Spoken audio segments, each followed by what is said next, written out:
মাধ্যমিক পরীক্ষার আগের দিন জেরক্স করার নাম করে বাড়ি থেকে বেরিয়ে নিখোঁজ পরীক্ষার্থী। সোমবার থেকে শুরু হয়ে গেছে এবারে মাধ্যমিক পরীক্ষা।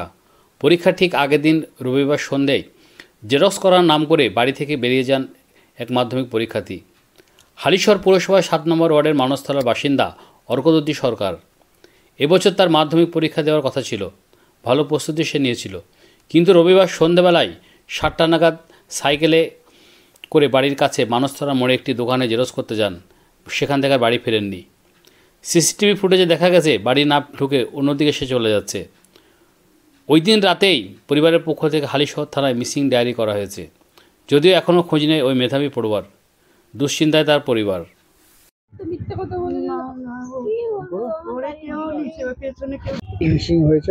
আমি 7:02-3 নাগাদ মাকে ফোন করি। আমি জানতাম না যে জেরক্স করতে হবে। মাকে বললাম যে মা, ভাই কোথায় গো, আমার ওকে একটা জিনিস দেওয়ার ছিল, তাই আজ আমার বাড়িতে যেতে বলতাম বা ও আমার বরকে পাঠাতাম, তার জন্যই ফোন করি। তো মা বলছে ভাই তো জেরক্স করতে গেছে। আমি ফোন নিয়ে গেছে? বলছে না। আজ কালকে পরীক্ষা, আজকে ওর কিসের জেরক্স? মা বললো যে ওর তো বাংলা বললো যে পুরো প্রিপারেশন রয়েছে, হয়তো অন্য কোনো সাবজেক্টের জেরক্স করতে গেছে, এই বলেছে। তারপরে যখন আমার বর আসে, বাবার সাথে কথা টথা বলে, মানে ওই একটা খাবার দেওয়ার জন্য ওকে আর কি ফোন করতে যাচ্ছিলাম, তারপর ও আমার বর আসে, আমার বাবার সাথে কথা টথা বলে। তো তখন ও 7:30 পৌনে 8টা নাগাদ, মানে 8টা নাগাদই আমার বর আমাকে ফোন করে বলছে আমি তোমাদের বাড়িতেই এখনো বসে আছি, কিন্তু জানো তো তোমার ভাই এখনো বাড়িতে আসেনি। এখনো বাড়িতে আসেনি জেরক্স করতে গিয়ে? তা আমি দেখো তো, যেই দোকানে জেরক্স করেছে সেখানে যাও।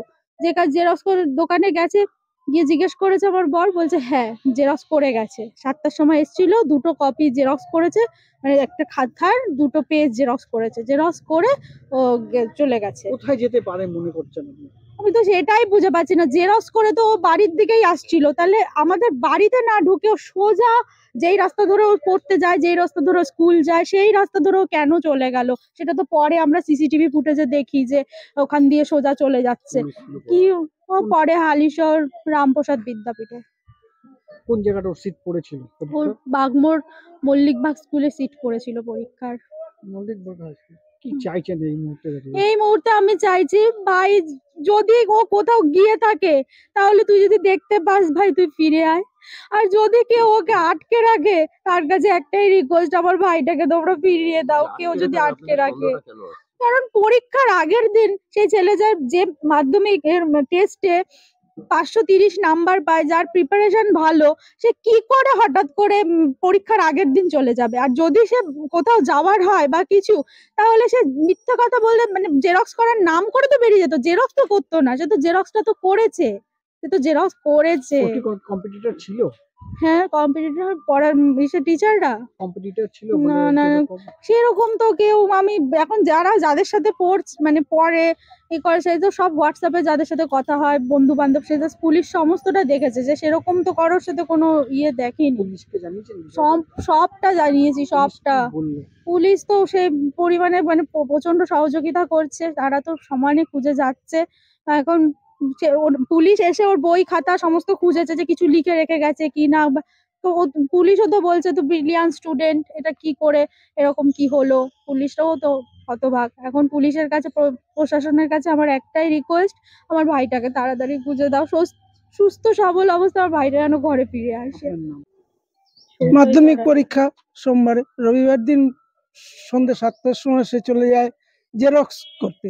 মায়ের থেকে টাকা নিয়ে 10 টাকা নিয়ে জেরক্স করতে যায়। কি জেরক্স করতে গেছিল? কোনো কপি জেরক্স করতে গেছিল, ওর মা জানে, আমি বাড়িতে ছিলাম না তখন। তা গেছে, আমি তারপরেই বাড়ি চলে এসেছি। বাড়ি চলে এসে দিয়েছি, ও কোথায় গেছে? জেরক্স করতে গেছে।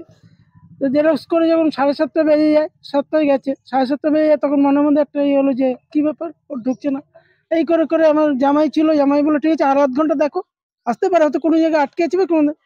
এবার 8টা বেজে যায়, 8:30 বেজে যায়, আসছে না। তখন সমস্ত জায়গায় আমরা ফোন করি, মানে যেখানে পড়তে যায়, স্যারের কাছে পড়তে যায়, সেখানে ফোন করার পরে তারা আমাকে বলে, আমার মেয়েকে ফোন করি, বলে যে শিগগিরই থানায় চলে যায়। তারপরে থানায় গিয়ে সমস্ত কিছু আমরা জানিয়েছি, তারাও এসছে। কি মনে হচ্ছে আপনার?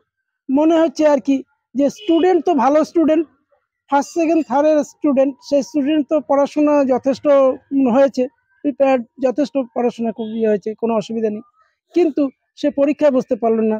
তার কারণ আমাদের একটাই মনে ধারণা হচ্ছে যে হয়তো ও ভালো পড়াশোনা করে এবং ভালো রেজাল্ট করবে, এই জন্য হয়তো কোনো কেউ তাকে হয়তো আটকে রেখেছে, পরীক্ষা দিতে দেবে না, এরকম। আটকে রাখার এই কথাটা আপনার মাথায় এলো কোথা থেকে যে আটকে রাখতে পারে? ওই যখন সে জেরক্স করে আর বাড়ির দিকে ঢুকলো না, এই রাস্তা দিয়ে ওইদিকে চলে গেল, হয়তো কোন কেউ রাস্তা দিয়ে গেছে? এই এই এই আমাদের এই পাশের রাস্তা দিয়ে মনসা মন্দির থেকে জেরক্স করে এসে এই রাস্তা দিয়ে এইখানে ঢুকবে কোথায়, ও ওইদিকে বেরিয়ে গেল। নিশ্চয়ই কারো কোনো কথায় বা কেউ ওদিকে বেরিয়ে গেল, সেটা কে দেখেছে? কে দেখেছে? সেটা কি জানলেন? সিসিটিভি ফুটেজে। ওর সাথে কেউ ছিল না, ও একাই না, ছিল ওর তখন? সঙ্গে কেউ ছিল না, এটা ঠিক, কিন্তু ও একাই মানে আগে পরে বেরিয়ে তো গেছে। কিছুক্ষণ আগে- পরে কেউ গেছে আগে কিনা পরে আমরা কেউ কি হয়তো করে কোনো জানবো? আগে খুব ভালো গেছে ছেলে, খুব ভালো ফোন ছেলে। করেছে কিনা, তারপরে হয়তো ওই যে জেরক্সটা করলো, ওই জেরক্সটা কি তাকে দিতে গেল, সে হয়তো বলতে পারে যে আমাকে জেরক্সটা দিয়ে নিয়ে তুই আয়, জেরক্সটা এরকম তো হতে পারে, এইটাই ধারণা, অনেক কিছু মনে ধারণা আসছে। কি চাইছেন আপনারা?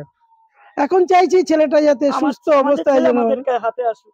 বাড়িতে ফিরে আসুক, এইটাই তো, তাছাড়া আর কি চাওয়া যায়। আপনার নাম?